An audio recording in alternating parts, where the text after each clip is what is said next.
Hello students, today we will start chapter number 3, Kingdom Classification 2. So in this chapter we have to study classification of animals.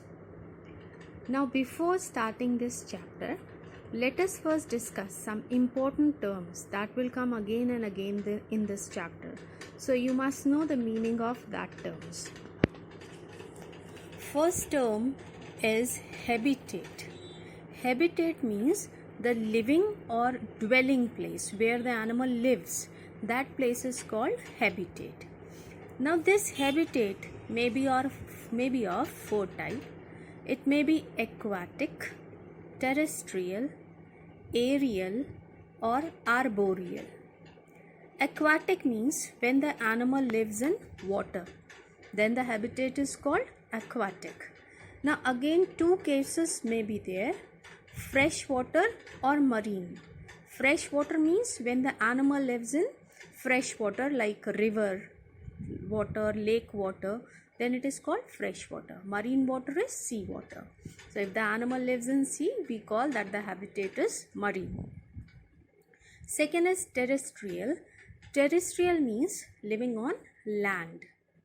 Aerial. Aerial means when the animals spend most of its time in air, like birds. They used to spend most of their time in air. So that type of habitat is called aerial habitat. Then arboreal habitat.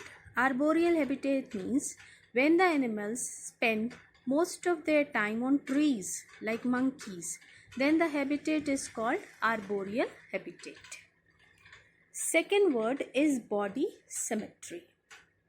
On the basis of body symmetry, symmetry you might have studied in mathematics also. You used to study symmetry now. So same symmetry for body.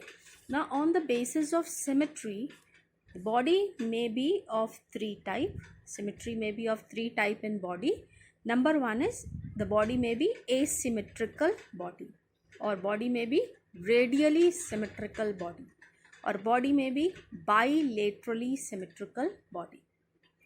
Asymmetrical means when the body has no definite shape, just like of amoeba. Amoeba has no definite shape, it has irregular shape. So such type of symmetry is called asymmetrical body. Second is radially symmetrical body. Radially symmetrical body is generally circular in shape. So if you cut the body from any radii, you will get equal halves. You cut the body from any radii, if the body is circular, you cut it from any radii, you can get two equal halves, right? So that type of body is called radially symmetrical body. Third type of body is bilaterally symmetrical body, just like your body. Your body is bilaterally symmetrical body. Bi means two, laterally means sides.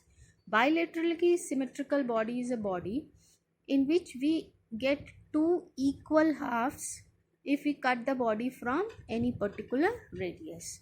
Not from all the radius we get two equal halves. Only from one particular radius if you cut the body, you can get two equal halves. So that type of body symmetry is bilaterally symmetrical. Then we come to coelom. Coelom means body cavity. Coelom means body cavity in which the body organs are present. Now some animals have body cavity in them, while others do not have body cavity in them. Generally the lower grade of animals do not have body cavity in them, while the higher grade of organisms have body cavity in them. On the basis of this presence or absence of body cavity, the animals may be acoelomate, pseudocoelomate or coelomate. Acoelomate are the animals without body cavity. That means body cavity or coelom is absent in them. Pseudocoelomate. Pseudo means false. It means some of the animals have body cavity, but it is not actual body cavity. It is just like a body cavity. It is a false body cavity. So such type of animals are called pseudocoelomate, just like Ascaris. Third is coelomate. Coelomate means the animals which have a true body cavity in them are called coelomate. Then we come to germ layers. Now germ layers, what are these germ layers? You know that individual when it develops from embryo. First embryo is formed from zygote, and then embryo develops into a complete individual, that you know. Okay, so when the development of this embryo starts, then 3 layers are formed in embryo that are called embryonic layers. 3 layers are formed in embryo that are also called germ layers. These germ layers give rise to different type of tissues in body, and then different type of tissues form different type of organs, and then a complete individual is formed. So initially 3 germ layers are formed, right? Now in some of the animals 2 germ layers are formed. In other animals 3 germ layers are formed. Now in animals in which only 2 germ layers are formed, they are called diploblastic, and in which 3 germ layers are formed, they are called triploblastic. Name of these germ layers are ectoderm, this is the outermost layer; mesoderm, this is the middle layer; endoderm, this is the innermost germ layer. The next word is circulatory system. Just like in your body there is digestive system, excretory system, respiratory system, there is one system that is called circulatory system, which helps in circulation of different substances within the body. Now some of the animals have open circulatory system, some have closed circulatory system in them. Open circulatory system is when the blood does not flows in closed vessels. You know that in your body blood flows in closed vessels that are called blood vessels, that are arteries, veins and capillaries. So it flows in closed vessels now. So that type of circulatory system is called closed circulatory system. But in some lower grade of animals, but blood does not flows in closed pipes or tubes. It is present in some sac-like structures.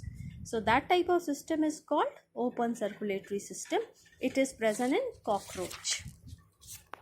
Then there are few more words like oviparous. Oviparous means animals which lay eggs. Viviparous. Viviparous means animals which give birth to their young ones. Then cold-blooded animals and warm-blooded animals. Cold-blooded animals are those animals in which the body temperature changes according to the change in environmental temperature.